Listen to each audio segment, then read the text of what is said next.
Lakers hindi pa tapos. 5 big man ang target.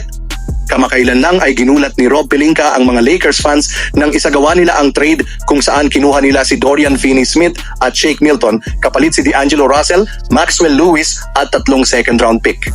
Isa pa lamang ito sa mga hakbang na plano ng Lakers at obvious na hindi nila binitawan ang kahit isa sa kanilang 3 first-round picks.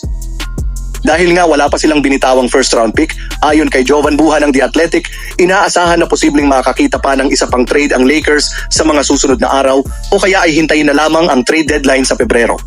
5 sentro ang kanilang tinatarget, kabilang sina Walker Kessler, Robert Williams, Nikola Vucevic, Jacob Pueltel at Jonas Valanciunas. Inaasahan din na kapag nakuha nila ang isa sa mga ito, tiyak na 1 o 2 first-round pick ang magiging kapalit, maliban na lamang kay Jacob Pueltel. Kung matutuloy ang trade, maaring may kapalitan na si Anthony Davis sa center position o kaya ay babalik siya sa kanyang natural na posisyon bilang power forward kung saan doon siya komportable. Ayon pa sa mga ulat, kung nais kunin ng Lakers si Walker Kessler, kinakailangan nilang bitawan si Rui Hachimura, Jalen Hood-Schifino, Jackson Hayes at 2 first-round picks. Sino sa 5 nabanggit na sentro ang nais ninyong makuha ng Lakers sa trade?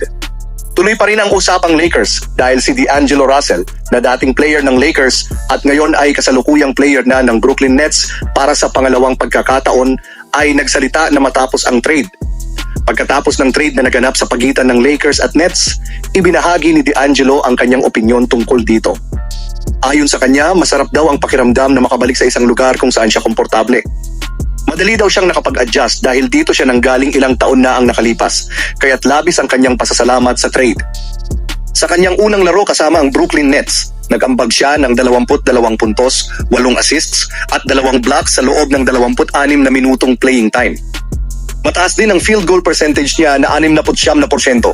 Ngunit sa kabila ng kanyang magandang performance, natalo sila sa Toronto Raptors. Mukhang mabilis nga siyang naging komportable sa kanyang unang laro sa pagbabalik niya sa Brooklyn Nets. Ano ang inyong opinion tungkol dito? I-comment ninyo sa comment section.